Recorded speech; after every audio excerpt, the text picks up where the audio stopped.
June 24, 1947, Washington State. Private pilot Kenneth Arnold flies from Chehalis to Yakima over Mount Rainier. He spots something he can't explain. 9 objects flying in a V formation that emit bright lights. Arnold estimates their speed at 1,700 miles per hour. At the time, the airspeed record for human flight is 623 miles per hour.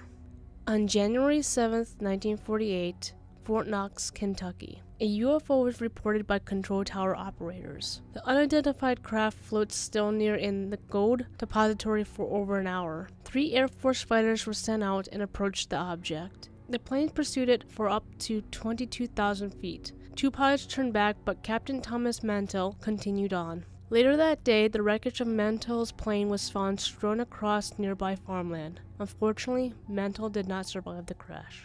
August 1951, Lubbock, Texas. On 13 separate occasions, 3 Texas Tech professors observed green lights passing overhead.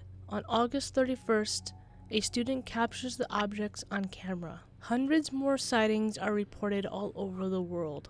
However, it wasn't until one summer night in 1952 when the sightings would become a national security concern. Saturday, July 19th, 1952, around 11:40 p.m.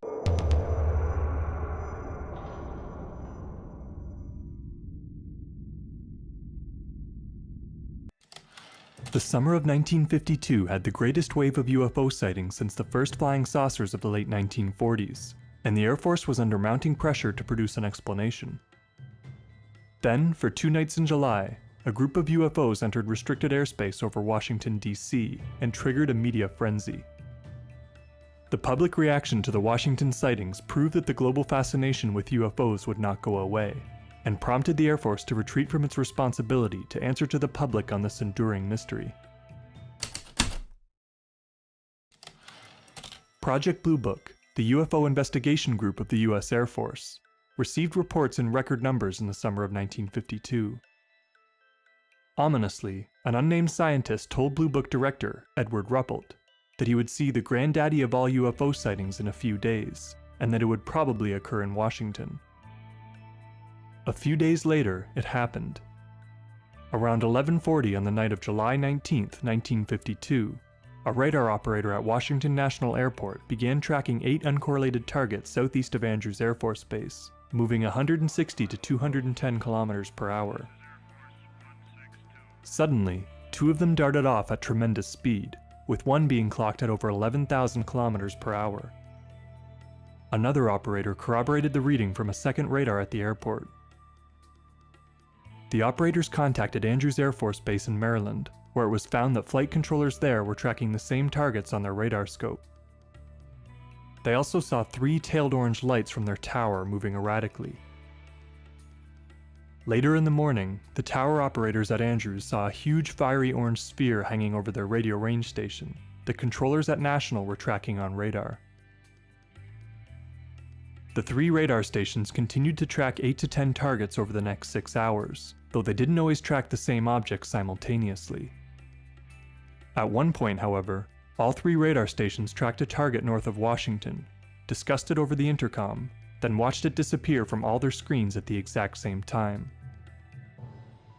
The objects entered prohibited airspace over the White House and the Capitol building, though they exhibited no hostile intentions and moved with no apparent purpose. They seemed to move more frequently when there were aircraft around, however. Airline pilots also saw strange lights that night. At one point, both radar controllers at National Airport tracked a target that an incoming pilot had seen from his cockpit at precisely the location indicated on radar. The operators watched the target move on radar at exactly the same time that the pilot saw it speed away. The same pilot saw 6 more identical lights in the next 14 minutes. 2 hours later, another pilot reported a light trailing his plane. The object was also seen on radar at National Airport, and when it left the plane's side, it moved on radar as well. Jet fighters were requested several times for an intercept. Unfortunately, by the time that one arrived after the 3rd request, the objects had already disappeared, and the pilot was never able to see the objects from his cockpit. The sightings made front-page headlines and quickly became the biggest news story in the US. They caused a stir at the Pentagon as well. Even President Truman had requested an explanation. Eventually, intelligence decided that Ruppelt perform an investigation. However, he was denied a car and any travel reimbursements from the Air Force, and was required to report back to Wright-Patterson Base before he could interview all the witnesses around Washington. For a week, new reports were pouring into Blue Book at a rate of 30 or 40 a day. Then, the targets returned on radar. Around 10:30 p.m. on July 26th, the same radar controllers at both National Airport and Andrews Air Force Base tracked the targets as they were spread out in a semicircle around Washington. All reporters and photographers were cleared out of the radar room, as controllers requested an intercept around 11:30 p.m. But once again, the jets arrived too late, and the targets disappeared. At this point, people around Newport News, Virginia called in to report strange spinning lights of alternating colors. Tower operators at Langley Air Force Base then saw a similar light, and called for an interceptor, which also saw the light before it suddenly disappeared, like someone turning off a light bulb, in the pilot's words. Several times after this, the pilot was able to lock onto the target on radar, but the object consistently darted away before he ever got a close inspection. Before sunrise, the objects reappeared on the radar scopes at Washington National, and the F-94s returned. Though the targets remained on radar this time, they repeatedly disappeared from view around 3 kilometers away, before the pilots could see anything more than a point of light. The jet's radar operators were not able to track the targets on their radar screens. They gave up the chase just before dawn, and the objects never reappeared. The second night of sightings made front-page headlines once again, and the media demanded an explanation. Ruppelt claimed that he nearly incited a riot amongst members of the press when he refused to comment on the sightings at a hotel lobby in Washington. New UFO reports came in by the hour, and Ruppelt even received a call from the president's aide wondering what was going on. Under pressure, the Air Force held a press conference at the Pentagon on July 29th, just 3 days after the second incident. It was one of the largest and longest-lasting press conferences in American history, and the largest since World War II. Here, Major General John Samford discussed the lingering unknowns in the Blue Book files, and suggested the visual sightings were misidentified stars or meteors. There have been a certain percentage of this volume of reports that have been made by credible observers of relatively incredible things. It is this group of observations that we now are attempting to resolve. We have, as of date, come to only one firm conclusion with respect to this remaining percentage, and that is that it does not contain any pattern of purpose or of consistency that we can relate to any conceivable threat to the United States. He then introduced Technical Intelligence Captain Roy James to suggest the possibility that the radar returns were generated by a temperature inversion, a common meteorological phenomenon that caused radar waves to bend downwards and pick up objects on the ground. Strangely, the general then gives airtime to Donald Keyhoe, fiction writer, ufologist, and intense critic of the Air Force, to explain that UFOs were really alien spaceships. With all due respect to the Air Force, I believe that some of them will prove to be of interplanetary origin. During a 3-year investigation, I found that many pilots have described objects of substance and high speed. One case, pilots reported their plane was buffeted by an object which passed them at 500 miles an hour. Obviously, this was a solid object, and I believe it was from outer space. The conference succeeded in satisfying media curiosity, but to the Air Force, the lead-up was a demonstration in the dangers of public hysteria. The volume of UFO reports at the time of the Washington sightings was so great that some intelligence officials feared that the UFO phenomenon could be exploited to overwhelm military channels of communication during an enemy invasion. As a precaution, the Air Force introduced some new policies aimed at diminishing the public's fascination with unidentified flying objects. Air Force Regulation 200-2, for example, stripped Blue Book of its investigative function and classified all radar scope photographs of UFOs. It also prevented officers from discussing any cases for which they could not already provide an explanation.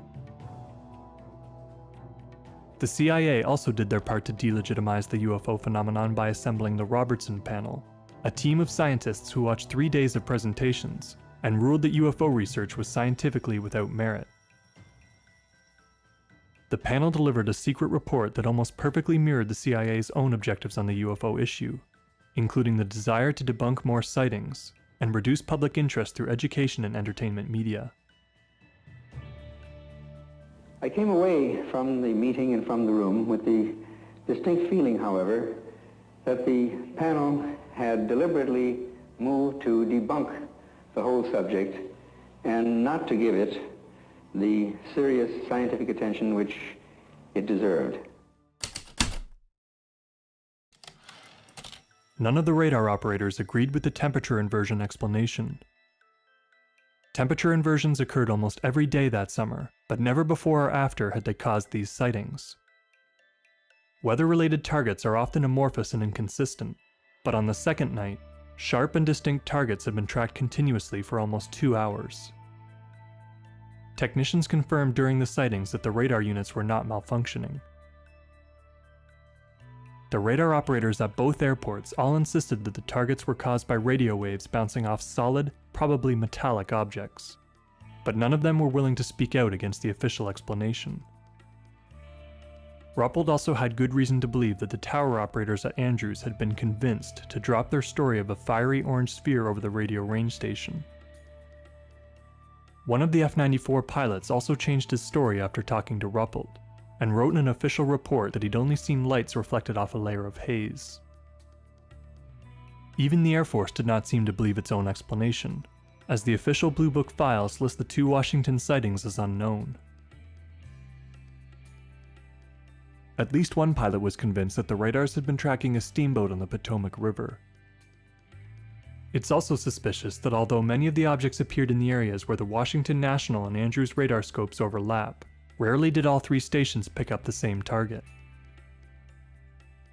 Still, many of the other reports that poured in that summer were even more compelling than those from Washington. The night of the second sighting, a similar incident occurred in California.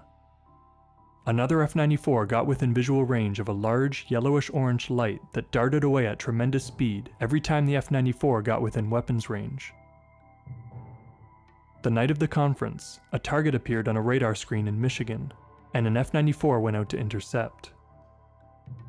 The pilot and his radar operator chased a large ball of light that changed colors, shrank in size, and made rapid changes of speed. Both the jet and the ground radar tracked its movements.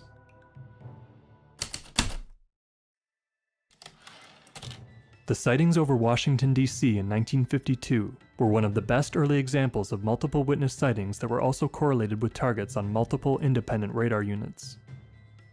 It was one of many radar cases in the Blue Book archives that the Air Force explicitly denied having. Has there ever been a report of a flying saucer, Captain, that was translated into hard information right here? A plot on the board in this room. These sightings have never been substantiated and could not be translated into hard radar return figures. Whatever the US Air Force really knew about UFOs, their public stance on the issue changed dramatically after the Washington sightings.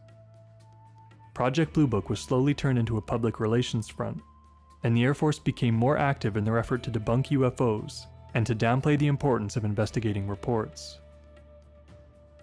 The Washington sightings were among the last great cases before UFOs stopped making national news, and before the Air Force stopped treating them as matters of public concern.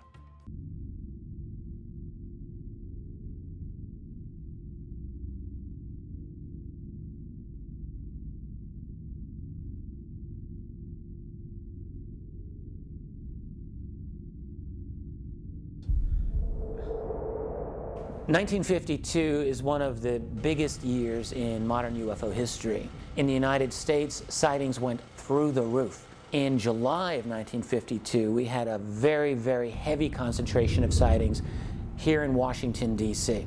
You had pilot interceptors going up in the air to find these objects. You had control tower operators seeing them visually and tracking them on radar. Multiple confirmations, plus hundreds, maybe thousands of people on the ground looking up, seeing these bizarre, strange lights in the sky. Right after the Washington sightings, the U.S. Air Force held a huge press conference. This was such a big deal by the military. It sure looked that an invasion was already underway.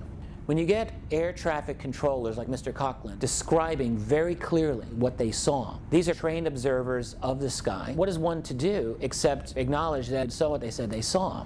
Howard, you were working in Washington National Airport during the sightings of July 1952.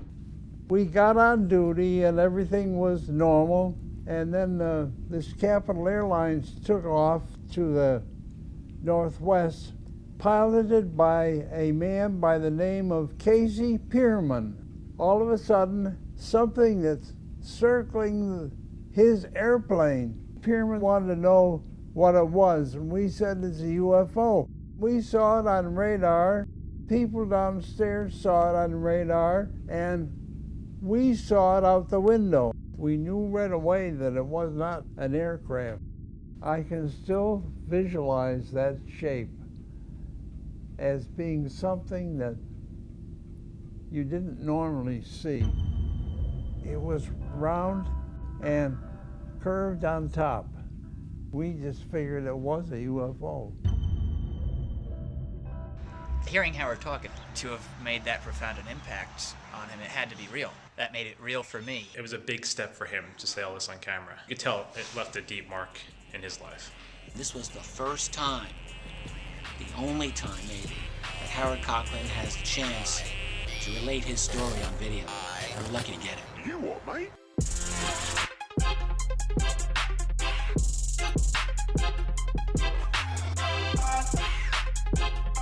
Yeah.